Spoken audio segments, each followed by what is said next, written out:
यीशु ने जो 7 चर्चेस को और उसके द्वारा सब कलीसियाओं को पत्र में उनके कामों के बारे में बताया, उसमें हर एक जय पाने वाले के लिए एक आशीष भी लिख दी। कोई भी आशीष का वादा जो वचन में लिखा गया है वो विश्वास में पाया जा सकता है। हर विश्वासी में ये क्षमता परमेश्वर डाल देते हैं कि उसके जीवन की परिस्थितियों पर जय पाई जा सके। हम जय का जीवन किस प्रकार जी सकते हैं, आज हम इसी विषय पर बात करेंगे। पहले सुनते हैं परमेश्वर का वचन। परमेश्वर का वचन हमने फिलिपियों की पुस्तक उसका 2 अध्याय उसकी 13वीं आयत से लिया है। यहाँ इस प्रकार लिखा है, क्योंकि परमेश्वर ही है जिसने अपनी स्वेच्छा निमित्त तुम्हारे मन में इच्छा और काम दोनों बातों के करने का प्रभाव डाला है।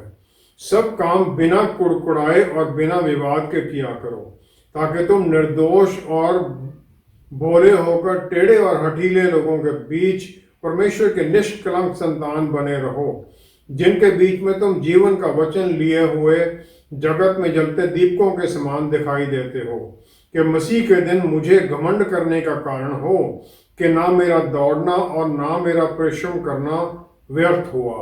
परमेश्वर के वचन को पढ़े और सुने जाने से आशीष हो। आमीन। हमारे जीवन में हर दिन कोई ना कोई परेशानी बनी ही रहती है और ये परेशानियां हमें आगे बढ़ने से रोकती हैं। ऐसे में कोई जय कैसे पा सकता है? उत्पत्ति की पुस्तक 2 अध्याय उसकी 15वीं आयत में परमेश्वर ने इंसान को अदन बाग में रखा ताकि उसकी देखभाल करे और उसकी रक्षा करे। फिर उत्पत्ति 1 अध्याय उसकी 28-29 आयत में परमेश्वर ने इस जिम्मेवारी के साथ उसे धरती पर हर चीज के ऊपर अधिकार दे दिया।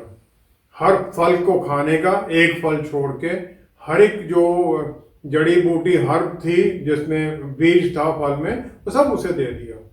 उत्पत्ति 1 अध्याय 27 आयत में परमेश्वर ने अपने अक्स और रूप में, अपने स्वरूप और समानता में बनाया था उसे, और जो स्वरूप है वो ओरिजिनल को हर तरह से रिफ्लेक्ट करता है, ओरिजिनल की तरह ही उसे रहना है। पूरी क्रिएशन जो कुछ भी था वो परमेश्वर ने इंसान को दे दिया। वही एक है जिसे ऐसा अद्भुत स्टेटस दिया गया। स्वर्ग में स्वर्गदूतों को भी किसी तरह का किसी चीज पर कोई अधिकार नहीं है, और ना ही वो परमेश्वर की समानता, उसके स्वरूप को किसी भी तरह से रिफ्लेक्ट करते हैं। परमेश्वर का जो मकसद था वो, और जो है आज भी, किसी भी क्रिएटेड जो बनाई गई चीज है उसके द्वारा किसी भी तरह से रुक नहीं सकता है। इंसान का जो काम है परमेश्वर के वचन के अनुसार, उसके चलन के अनुसार चले, और फिर उसमें किसी तरह से दखलंदाजी नहीं हो सकती है। परमेश्वर ने इंसान को बनाया आत्मिक और धरती दोनों स्थानों में काम करने के लिए। उसे एक शरीर दिया गया और उसे एक आत्मा दी गई, शरीर धरती के ऊपर काम करने के लिए, और आत्मा के द्वारा वो स्वर्गीय स्थानों में लिंक बनाए रखी और उसमें भी काम कर सके। उत्पत्ति 3 अध्याय की 5वीं आयत में जो हवा को, ईव को जो प्रलोभन दिया गया था वो ये था कि भले और बुरे का ज्ञान पालोगे तुम जब तुमने ये वर्जित फल खा लिया, और परमेश्वर के तुल्य हो जाओगे। हालांकि उन्हें पहले ही परमेश्वर ने अपनी समानता और स्वरूप में बनाया था और वो परमेश्वर के रूप को प्रकट कर रहे थे।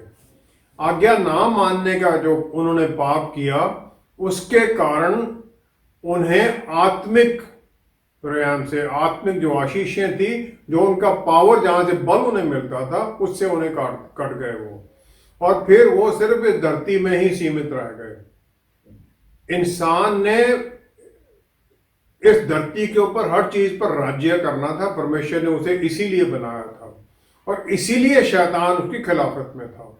जो उसे अधिकार, धरती के ऊपर अथॉरिटी और डोमिनियन दिया गया था, फिर वो आदम से शैतान के हाथ में चला गया। मत्ती 4 की 8वीं आयत में शैतान प्रभु यीशु को टेम्पटेशन के दौरान वो प्रभु यीशु को एक ऊंचे पहाड़ पर ले गया और सारे जगत के राज्य और उनका वैभव दिखाकर उनसे कहा, यदि तो गिरकर मुझे प्रणाम करे तो मैं सब कुछ तुझे दे दूंगा। एक एक्सचेंज का ऑफर किया गया कि जितना कुछ है तुम देख रहे हो इस धरती के ऊपर, वह सब कुछ तुम्हें मैं दे दूंगा, सिर्फ तुम मेरी आराधना करो। एक्सचेंज क्या थी? एक्सचेंज ये थी कि इस धरती का राज्य मैं तुम्हें दे देता हूं, स्वर्ग का राज्य तुम मुझे दे दो। क्योंकि स्वर्ग का राज्य प्रभु यीशु के पास था। जो ही वो उसकी आराधना करते हैं, उसकी अधीनगी में आ जाते हैं, तो स्वर्ग का राज्य उसके पास चला जाता है। परमेश्वर ने इंसान और आदम और ईव को धरती के ऊपर हर चीज का अधिकार दिया, लेकिन उसके पलटे में कुछ मांगा नहीं। जो एक बंधन लगाया गया था कि ये फल नहीं खाना, उनकी भलाई के लिए था। वो शैतान दूसरी तरफ कुछ भी ऐसे ऑफर नहीं करता है जब उसके बदले में एक बहुत ही महंगा प्राइस देना पड़ता है हमें। हमेशा वो कुछ ना कुछ ऐसा मांगता है जो हमारे बस से बाहर होता है। हर परिस्थिति जिसमें भी हम होते हैं, वो हमारे बल में है कि हम उसका सामना कर सकें। पहला कुरिन्थियों 10वां अध्याय 13वीं आयत में पौलुस रसूल ने कहा कि 10वां अध्याय 13वीं आयत में पहला कुरिन्थियों, तुम किसी ऐसी परीक्षा में नहीं पड़े जो मनुष्य के सहने से बाहर है। परमेश्वर सच्चा है और वह तुम्हें समझ से बाहर परीक्षा में ना पड़ने देगा, वरना परीक्षा के साथ निकास भी करेगा कि तुम सह सको। परमेश्वर हमें बल देते हैं कि हम वो सह भी सकें, उसका सामना भी कर सकें। इसके द्वारा परमेश्वर हमें ये एश्योरेंस दे रहे हैं कि जो दुश्मन के अटैक हमारे ऊपर होते हैं, उनको कंट्रोल किया जाता है, परमेश्वर की अधीनगी में है वो। और उसके साथ साथ हमें वो बल देते हैं ताकि हम उनका सामना कर सकें। ग्रीस भाषा का शब्द जिसका अनुवाद किया गया है बियर इट, हम उसको सह सकें, वो है हुपोफेरो। हुपोफेरो का मतलब है कि हम सह सकें, क्योंकि हमें उस परिस्थिति से, उस खतरे से बाहर निकाल लिया जाता है। सहते सहते परमेश्वर हमारे निकलने का साधन भी कर देते हैं। हमारे मुक्तिदाता प्रभु यीशु ने हमारी हर पाप का जो दंड था अपने ऊपर ले लिया, और जो कुछ भी हमें सामना करना था वो सब प्रभु यीशु ने सामना कर लिया, ताकि हम हर खतरे से बचे रहें। जब हम उनके सामने, उनकी अधीनगी में आ जाते हैं, विश्वास में उन्हें मुक्तिदाता मानकर, तब हमें ये आशीष मिल जाती है। प्रकाशित वाक्य 3 अध्याय 21 आयत में प्रभु यीशु फिर सब विश्वासियों को ये एनकरेजमेंट देते हैं कि मुझे देखो, मैंने हर परिस्थिति पर जय पाई और मैं परमेश्वर के दाहिनी तरफ आ बैठा हूं। जो मेरी तरह जय पाएगा उसे मैं भी इसी प्रकार अपने दाहिनी तरफ बैठाऊंगा, और मैं यही आशीष उसे भी दूंगा। यूहन्ना 14 की 21 से 23 आयत, वहां पर यहूदा है, इस्करियोती नहीं, दूसरा यहूदा। वो ये जानना चाहता है प्रभु यीशु से कि वो कहता है, प्रभु क्या तू अपने आप को हम पर प्रकट करना चाहता है और संसार पर नहीं? तो प्रभु यीशु ने उसे उत्तर दिया, यदि कोई मुझसे प्रेम रखेगा तो वह मेरे वचन को मानेगा, और मेरा पिता उससे प्रेम रखेगा, और हम उसके पास आएंगे और उसके साथ वास करेंगे। जो वचन को मानेगा, हम उसके पास आएंगे, हम उसके साथ वास करेंगे, उसके साथ रहेंगे। यही है चाबी जीत का जीवन जीने की। वचन को मानना, वचन को समझना और उसकी आज्ञाकारिता में चलना। व्यवस्था विवरण ड्यूटरोनॉमी 6 अध्याय 5वीं आयत में आज्ञा है, अपने परमेश्वर को पूरे मन से, पूरे प्राण से, पूरे बल से प्यार करो। परमेश्वर का जो काम है वो कभी भी किसी भी जो उन्होंने बनाया उसके द्वारा वो काम रुक नहीं सकता है। चाहे वो इंसान है, चाहे कोई स्वर्गदूत है, चाहे कोई भी है। हम सबके लिए जो उनकी प्लान है वो सिर्फ हम ही रोक सकते हैं उस प्लान को पूरा होने में। या तो हम उसमें विश्वास ही ना करें प्रभु यीशु में कि वो मुक्तिदाता है, या फिर हम आज्ञा ना माने, तो हम उस प्लान से बाहर निकल जाते हैं। परमेश्वर चाहते हैं कि हम जीतें, और वो इसके लिए इंतजार करते हैं कि वो हमें उस विक्ट्री में, उस जय की तरफ अपने बल के द्वारा लेकर जाएं। लेकिन क्या हम भी उसके लिए तैयार होते हैं? क्या हम भी उनकी अधीनगी में आते हैं?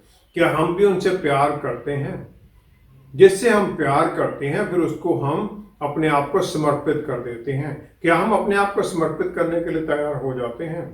जो ही हम ये करने लग जाते हैं तो जय में अपने आप ही हम चलने लग जाते हैं। हमें जय के रास्ते पर चलना तो है, लेकिन हमारे जीवन में ऐसा क्या कुछ है जिस पर हमें जय पाना जरूरी है? अफसियों की पुस्तक 6वां अध्याय उसकी 12वीं आयत में पौलुस रसूल ने हमारी पहचान फिर इन दुश्मन की ताकतों से करा दी। उन्होंने कहा कि हमारा ये मलयुद्ध लहू और मांस से नहीं, परंतु प्रधानों से और अधिकारियों से और इस संसार के अंधकार के हाकिमों से और उस दुष्टता की आत्मिक सेनाओं से है जो आकाश में हैं। ये आत्मिक शक्तियां हैं जो हमारे खिलाफ खड़ी हो जाती हैं। हर एक विश्वासी को इनका सामना करना पड़ता है, क्योंकि हम विश्वास में ज्यों ही प्रभु यीशु से जुड़ते हैं तो हम परमेश्वर के परिवार का हिस्सा बन जाते हैं, और ये शैतानी ताकतें क्योंकि परमेश्वर के खिलाफ है तो हमारे साथ ये युद्ध में आ जाती हैं। हमारे जो सामने कोई अपोजिशन कर रहा होता है तो हम देखते हैं कोई आदमी या औरत है, लेकिन वो किसी शैतानी ताकत के अधीनगी में काम कर रहा होता है। आमतौर पर हम उसी से लड़ने लग जाते हैं, उसके पीछे क्या है हम वो देखना भूल जाते हैं। हमारा जितना भी प्रयत्न होते हैं, अगर हम सिर्फ उस इंसान पर सीमित रखें तो कभी उसका फल नहीं निकलेगा, जब तक कि हम उसका कारण, जो आत्मिक कारण है, उसको ना पहचाने और उसको टैकल ना करें। लूका 13 की 11 से 16वीं आयत में प्रभु यीशु ने आराधनालय में एक दुर्बल करने वाली दुष्ट आत्मा, 18 साल से पीड़ित एक दुर्बल करने वाली दुष्ट आत्मा से एक औरत को चंगाई दी। वो कुबड़ी थी और किसी रीति से सीधी नहीं हो सकती थी। प्रभु यीशु ने उसे छू दिया और वो चंगाई पा गई। लेकिन जो आराधनालय का सरदार था उसने इसे काम कह दिया, क्योंकि सबत वाले दिन काम नहीं हो सकता था। उसने उसकी अपोजिशन कर दी और उसने उसकी टोक दिया। प्रभु यीशु ने फिर 16वीं आयत में कहा, तो क्या उचित ना था कि वह स्त्री जो अब्राहम की बेटी है, जिसे शैतान ने 18 वर्ष से बांध रखा था, सबत के दिन इस बंधन से छुड़ाई जाती है? प्रभु यीशु उससे सवाल कर लेते हैं प्रभु यीशु कि क्या उसे ये छुटकारा देना उचित नहीं था परमेश्वर के दिन के समय? परमेश्वर का वचन बिल्कुल क्लियर है, लेकिन हमने उसमें तरह तरह के बंधन लगा दिए हैं। बहुत लोगों को ये पहले कह दिया जाता है कि अपना शारीरिक रूप पहले बदलो, तब तुम्हें बपतिस्मा दिया जाएगा, और फिर उन्हें उस मुक्ति से दूर कर दिया जाता है। हमारा जो युद्ध है इसी तरह की आत्मिक फोर्सेस के साथ है, और जब हम ऐसी परिस्थितियों का सामना करते हैं तो पहले हमें उसका बेसिक कारण क्या है उसकी पहचान करनी है। वो कारण हमारे अंदर हो सकता है जिसके कारण हमारी अपोजिशन हो रही है, या किसी दूसरे के अंदर हो सकता है जो हमारे अपोजिशन में है। और ये फिर हम करते हैं प्रभु यीशु के बल और शक्ति के द्वारा, जो हमें पवित्र आत्मा परमेश्वर की अगुवाई में उनके साथ मिलता है। और ये जो ताकतें हैं ये हमारे अंदर स्ट्रॉन्ग होल्ड, गढ़ बना लेती हैं, और वो गढ़ फिर हमें रोकते हैं विश्वास में आगे बढ़ने से। और ये गढ़ क्या होते हैं? ये हमें जेल में डाल लेते, कैद में डाल लेते हैं। ये कैद की जो फिर वो सलाखें हैं वो हो सकती हैं डर, अहंकार, इनएबिलिटी, प्रिज्यूम्ड इनएबिलिटी कि मेरे तो ये होगा ही नहीं, या हम तो इतने ज्यादा बिजी हैं समय ही नहीं मिलता है। इस तरह के फिर हम तरह तरह के एक्सक्यूज बनाकर अपने आप को उस कैद में डाल देते हैं। मत्ती 4 की 3 से 10वीं आयत तक शैतान का हर काम, जो टेम्पटेशन थी प्रभु यीशु की, जो भी उसने टेस्ट किया, वो उसने वचन को तोड़ मरोड़ कर पेश करने की कोशिश की। रॉन्ग इंटरप्रिटेशन परमेश्वर के वचन को उसने किया, उसके साथ वो टेम्पटेशन कर रहा था। प्रभु यीशु ने शैतान के झूठ का सामना वचन की सच्चाई के साथ ही किया। वचन का उसे सही रूप और सही मकसद बताकर, और शैतान को उनके सामने से भागना पड़ा। हमें भी परमेश्वर के वचन को ही इस्तेमाल करना है, जो हमारे मन में शैतान वो बुरे ख्याल डालता है, ताकि फिर हमें शैतान किसी भी तरह से विश्वास में आगे बढ़ने से रोक ना सके। ये डेफिनेटली होता है और होता रहेगा हमारे साथ कि कभी कभी हम इसमें फेल भी हो जाएं। बहुत बार फेल होंगे, गिरेंगे, हम नहीं आगे बढ़ेंगे, लेकिन हम फिर उठें प्रभु यीशु से बल पाएं, उनसे गाइडेंस मांगें और फिर सीखें भविष्य के लिए और आगे बढ़ने लगता है। प्रकाशित वाक्य 3 अध्याय उसकी पहली 6 आयत में सार्डिस का चर्च है जिसे प्रभु यीशु ने पत्री लिखी। वहां 7 चर्चेस को पत्रियां, एक के बारे में हम आज बात करते हैं। जो ये चर्च था, इसकी जो परिस्थिति हमारे आजकल के घरों में वैसी ही परिस्थिति है। सार्डिस एक अमीर शहर था, जो उसका चरित्र था लोगों का लूज था, इतना ठीक नहीं था। एशिया माइनर में जो सिक्के पहले बनाए गए थे वो सार्डिस में बनाए गए थे, कितना अमीर था वो। और वहां के लोग आनंद और खुशी मनाने वाले थे। प्रभु यीशु ने उस पत्र में उसकी पहले पहचान बता दी। उन्होंने कहा पहली ही आयत में, तू जीवित तो कहलाता है पर है मरा हुआ। You have a name that you are alive but you are dead. उनकी एक रेपुटेशन थी कि बड़े एक्टिव चर्च है, मीटिंग्स होती हैं, कन्वेंशन होती हैं, बड़ी इवेंट्स करते हैं, लेकिन आत्मिक तौर पर उनमें कोई जीवन नहीं था और एक वो मुर्दे की तरह जीवन जी रहे थे। और उनकी जो लड़ाई थी पहले ही हार चुके थे, वो खत्म हो चुकी थी, क्योंकि शैतान उनके कामों से किसी भी तरह से खतरा नहीं समझता था, तो उन्हें कुछ नहीं कहता था, उन पर कोई अटैक नहीं था, आनंद में थे वो। अगर हमारे जीवन में भी इसी प्रकार सब कुछ स्मूथ चल रहा है, हमारी कोई खिलाफत नहीं हो रही है, सब कुछ ठीक है, तो हमें भी अपनी आत्मिक परिस्थिति को जांच लेना चाहिए कि कहीं हम भी वैसे ही मृतक स्थिति में तो नहीं है। फिर दूसरी आयत में प्रभु यीशु ने कहा, जागृत हो और उन वस्तुओं को जो बाकी रह गई हैं और जो मिटने को हैं उन्हें दृढ़ कर। जागृत हो, जो तुम्हारे पास है उसे दृढ़ करो। जो परमेश्वर मनों को जानते हैं, searches the hearts and minds, उन्होंने उनमें देखा कि अभी भी उसमें कुछ ना कुछ जान है, कुछ चीजें हैं जो कि अभी भी दृढ़ की जा सकती हैं, और लेकिन वो खत्म होने पर आई हुई है। हमारी परिस्थितियों में भी इसी प्रकार जब हम आशा छोड़ने वाले होते हैं, तो प्रभु यीशु ये चाहते हैं कि हम विश्वास में बढ़ें और बल पाएं और फिर आगे बढ़ें और जीत हमें मिलती है।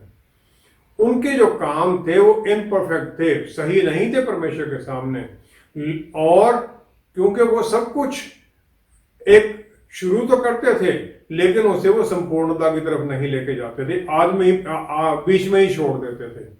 बहुत विश्वासी इसी प्रकार जो उस समय के ट्रेंड होते हैं, इस समय चारों तरफ हो रहा है, वो करने लग जाते हैं। टाइम वेस्ट करते हैं, पैसे वेस्ट करते हैं, एफर्ट वेस्ट करते हैं और फिर छोड़ देते हैं। लोग गा रहे हैं, चलो हमें भी गाना चाहिए, लोग ये कर रहे हैं हमें भी करना चाहिए, और फिर रिजल्ट कुछ नहीं निकलता है। मत्ती 25 की 15 आयत में जो धनी मास्टर था, उसने जो उसके नौकर थे उन सबको तोड़े दिए, उनकी सामर्थ्य के अनुसार, उनकी सामर्थ्य के अनुसार उसने तोड़े उन्हें दिए ताकि उसके साथ वो ट्रेडिंग करे। जिसके पास 18वीं आयत में जैसे उसने एक तोड़ा दिया था, उसने जाके जमीन में दबा दिया ताकि कहीं मुझसे कोई नुकसान ना हो जाए।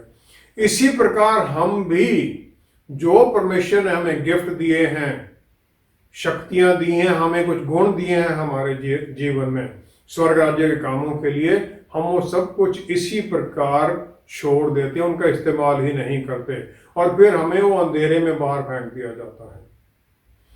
बल पाने का जो सही मंत्र है वो यही है जो प्रभु यीशु ने वहां कहा उस चर्च को, सार्डिस को, 3री आयत में, प्रकाशित वाक्य 3 अध्याय 3री आयत, स्मरण करके तूने कैसी शिक्षा प्राप्त की और सुनी थी और उसी में बना रहे। जो शिक्षा तुमने पाई थी उसी में बना रहो। परमेश्वर के वचन को समझो, मन फिराओ, फिर तौबा करो और अपने जीवन पर अधिकार जमाओ। पहला थिस्सलुनीकियों उसका 2 अध्याय उसकी 13वीं आयत में, पहला थिस्सलुनीकियों 2 अध्याय 13वीं आयत में पौलुस रसूल कहते हैं, हम भी परमेश्वर का धन्यवाद निरंतर करते हैं कि जब हमारे द्वारा परमेश्वर के सुसमाचार का वचन तुम्हारे पास पहुंचा तो तुमने उसे मनुष्यों का नहीं परंतु परमेश्वर का वचन समझकर, और सचमुच ये ऐसा ही है, ग्रहण किया, और तुम विश्वासियों में जो विश्वास रखता है प्रभावशील है। वचन को उन्होंने परमेश्वर का वचन मानकर स्वीकार किया, और विश्वासियों में जब हम इस प्रकार वचन को मानते हैं, परमेश्वर का वचन मानकर, तो फिर वो काम करता है, हमें फिर जय की तरफ लेके जाता है। और फिर वो सार्डिस की चर्च में रिवॉर्ड क्या दिया, प्रभु यीशु ने उन्हें 5वीं आयत में, प्रकाशित वाक्य 3-5वीं आयत में कहा, जो जय पाए उसे इसी प्रकार श्वेत वस्त्र पहनाया जाएगा, और मैं उसका नाम जीवन की पुस्तक में से किसी रीति से ना काटूंगा। उसे सफेद वस्त्र पहनाए जाएंगे, पापों से उसे मुक्ति दे दी जाएगी, माफी मिल जाएगी। और विश्वास और जो मुर्दा विश्वास है उसमें यही फर्क है। प्योरिटी है, पवित्रता है विचारों की, शब्द की और कामों की, और श्वेत वस्त्र में वो चल रहा है। परमेश्वर के वचन में विश्वास में जब हम आज्ञाकारिता में चलते हैं, तो फिर हम वो जय और जीत के रास्ते पर चलने लग जाते हैं, जिसके कारण इस धरती पर और स्वर्ग में अनंत काल का जीवन, धरती पर भी इसी प्रकार हमें फिर वो रिवॉर्ड्स मिलते हैं, प्रभु यीशु हमें आशीषें देते हैं, और स्वर्ग में भी अनंत काल का जीवन हमें मिल जाता है। जय पाने का तरीका सिर्फ यही है जो हमें दिया गया है, हम उसे परमेश्वर के वचन समझकर माने, उसकी आज्ञाकारिता में चलें, और हर पल उसके ऊपर नजर बनाए रखें। आज्ञाकारिता पवित्र आत्मा परमेश्वर के साथ उनके बताए रास्ते पर चलते जाएं। जय फिर निश्चित है, क्योंकि प्रभु यीशु का ये वायदा है।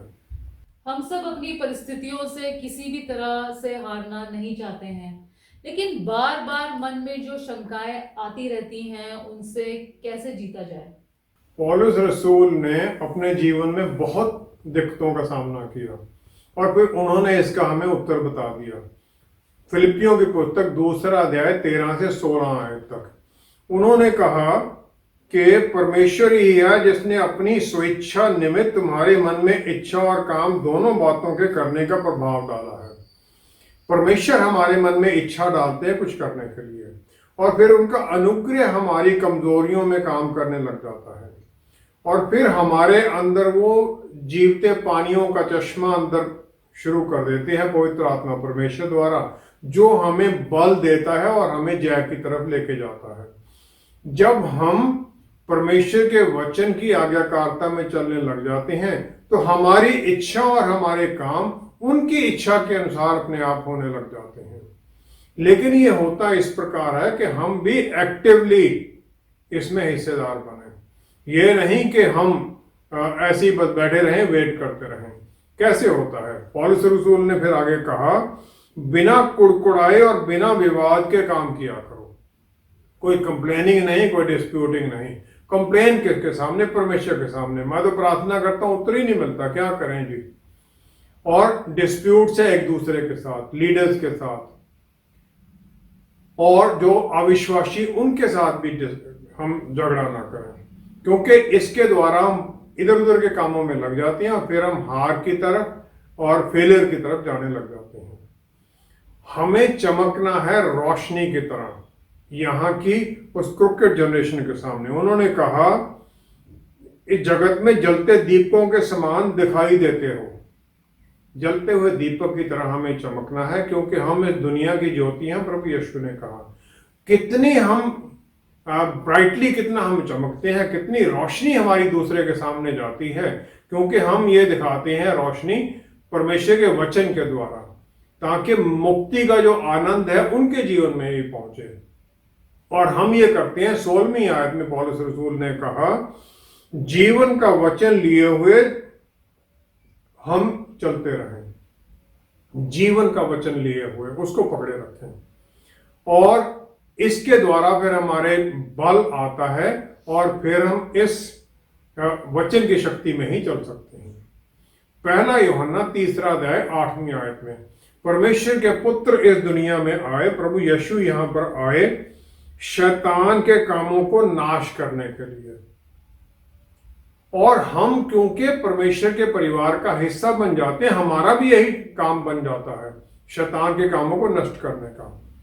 प्रकाशित वाक्य 5वां अध्याय उसकी 12वीं आयत में यह लिखा है, स्वर्ग में परमेश्वर के सिंहासन के सामने अनगिनत संत और स्वर्गदूत ऊंची आवाज में ये कहते हैं, वध किया हुआ मेमना ही सामर्थ्य और धन और ज्ञान और शक्ति और आदर और महिमा और धन्यवाद के योग्य है, और ये सब प्रभु यीशु को स्वर्ग में मिल चुका है। लेकिन रोमियों की पुस्तक 8वां अध्याय 17वीं आयत में हम परमेश्वर के बच्चे होने के साथ हम परमेश्वर के वारिस भी हैं, वरन परमेश्वर के वारिस और मसीह के संगी वारिस हैं। हम उनके साथ जॉइंट एयर्स हैं कि जब हम उसके साथ दुख उठाएं तो उसके साथ महिमा भी पाएं। एक बड़ी यूनिक सी आशीष है हमें जो मिली हुई, हर एक आशीषित के लिए, जो हम विश्वास के द्वारा प्रभु यीशु के साथ ये क्लेम कर लेते हैं। लेकिन उसमें दुख भी उठाना है, साथ में दूसरों के लिए मन में ये दुख रखना। गिनती के पुस्तक 13 अध्याय 12वीं आयत में मूसा को आज्ञा दी गई, अपने लिए भेदिए भेज, सेंड स्पाइस फॉर योरसेल्फ। प्रभु को, परमेश्वर को जानने की कोई जरूरत नहीं है, हर एक ट्राइब से एक को भेजना था कनान की धरती को देखने के लिए। जो धरती उन्होंने कहा मैं इजरायलियों को पहले ही दे चुका हूं। मिशन क्या था? परमेश्वर के लिए नहीं था, अपने लिए था कि उस प्रॉमिस लैंड की सुंदरता को जान सके। और इब्रानी भाषा का शब्द जो यहाँ इस्तेमाल किया गया वो है टोर, जिसका मतलब है सर्च करना, एक्सप्लोर करना, देखना उसमें क्या कैसा है और उसका भेद लेना। जब वो वापस आते तो अपनी कैपेबिलिटीज को वो जो वहां रहते उनके साथ कंपेयर करके कहने लग जाते हैं कि हमसे तो ये नहीं हो सकता है, ये हो ही नहीं सकता, हम नहीं जा सकते। जबकि परमेश्वर ने पहले ही कह दिया तुम्हें मैंने दे दिया है। बहुत युद्ध हम इस प्रकार शुरू करने से पहले ही हार जाते हैं, क्योंकि इस हम ट्रैप में फंस जाते हैं, अपने बल के साथ कंपेयर करने लग जाते हैं हमारा काम क्या है। काम परमेश्वर का है, परमेश्वर का बल उसमें काम करता है। पहला शमूएल 17 अध्याय 32 से 40 तक सौल को राजा चुना गया क्योंकि वो बाकी लोगों से एक हाथ लंबा था, डील डॉग भी अच्छा था, लेकिन उसने गौलियत का सामना नहीं किया। दाऊद 16-17 साल का है, अभी सोल्जर बनने के लायक भी उसकी उम्र नहीं है, और उसे फिर सौल पहले तो डिस्करेज करता है, वो कहता तुमसे नहीं होगा। फिर वो अपना आर्मर जो उसका उसे पहना देता है, अपनी तलवार उसे देता है। दाऊद वो सब पहनकर चलने की कोशिश करता है, लेकिन अनकंफर्टेबल फील करता है, उस उतार देता है। फिर वो शेपर्ड का डंडा हाथ में पकड़ता है, ब्रुक से झरने से 5 पत्थर उठाता है, अपनी उस झोले में डाल लेता है और अपनी स्लिंग लेकर चल देता है शैतान का सामना करने के लिए। हर परिस्थिति जो हम जिसका सामना करते हैं, परमेश्वर ने हमें उसका सामना करने के लिए बल पहले ही दे दिया है। जैसे हमने पहले भी देखा था, परमेश्वर हमें किसी ऐसी परिस्थिति में पड़ने ही नहीं देते, और फिर हमें दूसरे रिसोर्स ढूंढने की जरूरत नहीं पड़ती है इस लड़ाई के लिए। जीत का जो सीक्रेट है वो यही है कि सिचुएशन को असेस करें, पवित्र आत्मा परमेश्वर की आज्ञाकारिता में वचन को ढूंढें, वचन पाएं, फिर उस वचन के अनुसार प्रार्थना करें जीत के लिए, और फिर उस जीत को क्लेम कर लें। हम आगे बढ़ जाएं विश्वास में तो उनका अनुग्रह, उनका बल हमारे भीतर काम करता है, अपने आप रास्ते खुलने लग जाते हैं और हम जीत में आगे बढ़ जाते हैं। यही एक तरीका है जीत में जीने का। आइए हम प्रार्थना करें। पिता परमेश्वर, क्या ही धन्य है आप, अपनी आशीषों में हमें बनाए रखा है आपने। पवित्र आत्मा परमेश्वर, जितने लोग हम जुड़े हुए हैं, हम सब अपने जीवन में तरह तरह के युद्ध का सामना कर रहे हैं। हमें आशीष दीजिए, हम पहचान सकें कि हमारा सामना किससे है, फिर हम उसकी जड़ से उसे उखाड़ कर अपने जीवन से दूर फेंकें। आपका बल हमारे भीतर काम करता है और हम उस बल में आगे बढ़ते जाएं। जहां कहीं भी हमारे भीतर कोई कमी घटी है, प्रभु यीशु उसे पूरा कर दीजिए, ताकि हम आपके नाम को महिमा देते हुए पिता परमेश्वर को महिमा दें। पिता परमेश्वर, सब कुछ प्रभु यीशु के पवित्र नाम में मांगते हैं। आमीन, आमीन, आमीन। परमेश्वर जो हमसे इतना प्यार करते हैं, ये कैसे देखकर खुश होंगे कि हम हार कर बैठे हुए हैं। वचन के अनुसार जब उन्होंने अपने प्यारे पुत्र को ही हम पर कुर्बान कर दिया, तो बाकी सब कुछ भी हमें क्यों नहीं देंगे। हार और जीत हमारे मन में होती है, और जो विचारों में हार गया वही हारता है। हम अपने मन को विश्वास में दृढ़ करें और जय परमेश्वर देंगे। Thank you so much for watching. See you next time. Stay blessed. Shalom.